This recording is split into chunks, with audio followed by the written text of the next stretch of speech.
Welcome to My Books and Storytime by Mybooksandstorytime. Let's explore. Call me Ishmael. These three simple words open one of the greatest works of American literature, setting the tone for a novel that is at once a high-seas adventure, a deep philosophical reflection on fate and obsession, and a dark psychological study of man's struggle against nature. Moby-Dick, written by Herman Melville in 1851, follows Ishmael, a restless young man who signs up for a whaling voyage aboard the Pequod. But what begins as a routine whaling expedition quickly transforms into a terrifying, all-consuming hunt led by the ship's captain, Ahab, a man consumed by vengeance. His target, a great white whale named Moby-Dick, the beast that once took his leg and now embodies his hatred and obsession. Through Ishmael's eyes, we embark on a voyage into the heart of human nature, our capacity for greatness, our penchant for destruction, and our eternal battle against forces beyond our control. The novel is rich with symbolism, metaphors, and long, poetic passages about the sea, whaling, and destiny. But above all, Moby-Dick is a tale of obsession and how it can lead to both glory and ruin. Setting sail, Ishmael and Pequod. Ishmael, the novel's narrator, is a drifter at heart, a man who feels the pull of the sea whenever his life on land becomes dull. He arrives in New Bedford, Massachusetts, seeking passage on a whaling ship. However, before setting sail, he must find lodging for the night. He ends up at the Spooder Inn, where he's forced to share a bed with Pequod, a heavily tattooed harpooner from the South Seas. Though initially terrified of the strange man, who carries a tomahawk and prays to a small wooden idol, Ishmael quickly realizes that Pequod is kind, noble, and a skilled whaler. The two men strike up an unlikely but deep friendship. Together, they journey to Nantucket, the whaling capital of the world, where they sign up for a voyage on the Pequod, a whaling ship led by the enigmatic Captain Ahab. Before setting sail, they encounter a mysterious, eerie man named Elijah, who warns them of doom should they join the Pequod. His words linger in Ishmael's mind, but his thirst for adventure overpowers any lingering dread. Captain Ahab and his deadly mission. The Pequod finally sets sail on Christmas Day, with Ishmael, Pequod, and the ship's crew under the command of Captain Ahab. Though for weeks, Ahab himself does not appear on deck. Instead, the ship is run by its three mates: Starbuck, the morally upright first mate; Stubb, the jovial and carefree second mate; and Flask, the short-tempered but fearless third mate. When Ahab finally emerges, he is unlike any captain Ishmael has ever seen. With a wooden leg made from whalebone and a deep, burning intensity in his eyes, Ahab radiates authority, pain, and madness. He gathers the crew and reveals his true purpose for the voyage: not to hunt whales for oil, but to hunt one whale, the white leviathan known as Moby-Dick.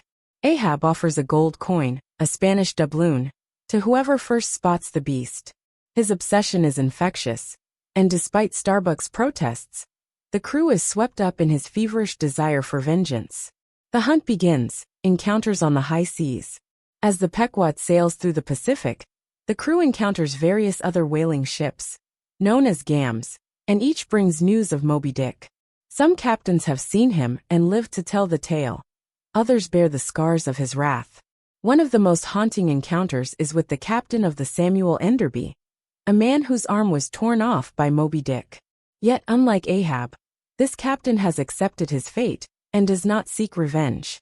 Ahab, however, grows only more enraged. Meanwhile, the novel explores the daily life of a whaling ship, the dangers of hunting sperm whales, the brutal process of extracting oil, and the strange camaraderie that develops among the crew. Ishmael, ever philosophical, muses on the vastness of the ocean, the insignificance of man, and the beauty and terror of the whales they pursue. Madness and foreboding. As the voyage continues, strange occurrences plague the Pequod. Ahab has secretly brought along a shadowy crew led by Fedallah, a dark-skinned harpooner with a prophetic air. Fedallah tells Ahab cryptic prophecies about his fate, that he will see two hearses on the sea, that only hemp can kill him. These words unsettle even Ahab, but he brushes them aside in his obsessive hunt. Pequod, meanwhile, has a near-death experience. Struck by a sudden fever, he believes he is going to die, and even has a coffin built for himself. However, he miraculously recovers, and his coffin is repurposed as a lifeboat, an ominous foreshadowing of things to come. The final battle, Ahab versus Moby-Dick. After months at sea, the Pequod finally sights Moby-Dick. Ahab's moment of reckoning has come.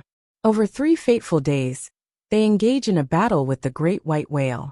Each time they approach him, he retaliates with terrifying force, smashing their boats and throwing men into the sea. Starbuck begs Ahab to abandon his mad pursuit, to return home before more lives are lost, but Ahab is beyond reason. On the 3rd and final day, Ahab harpoons Moby-Dick, but as the beast thrashes, he drags the captain into the water, the rope wrapping around Ahab's neck. The prophecy is fulfilled. He dies by hemp, the very rope he wielded. The Pequod too meets its doom, smashed by Moby-Dick's enormous body. As the ship sinks, only Ishmael survives, clinging to Queequeg's coffin-turned lifeboat. He drifts alone in the vast ocean until he is rescued by the Rachel, a passing ship. Final thoughts: the price of obsession. Moby-Dick is not just a tale of whaling. It is a deep meditation on obsession, fate, and the limits of human ambition. Ahab, in his relentless pursuit of vengeance, sacrifices everything: his ship, his crew, and his own life. He believes he is the master of his destiny, yet in the end, he is powerless against the sheer force of nature. Ishmael, the sole survivor, is left to tell the tale. He is the only one who remains detached from Ahab's madness, and in the end, his open-mindedness and resilience allow him to live. The novel suggests that those who surrender completely to obsession are doomed, while those who adapt and accept the mysteries of life may endure.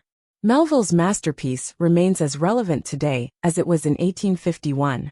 It speaks to the dangers of unchecked ambition, the futility of revenge, and the profound mystery of existence. Just as Moby-Dick eludes capture, so too do the ultimate truths of life remain just beyond our grasp. Stay tuned for more enlightening content. Head over to www.mybooksandstorytime.com. Don't forget to subscribe and share the magic with friends. And let's grow together through the power of books and interesting stories.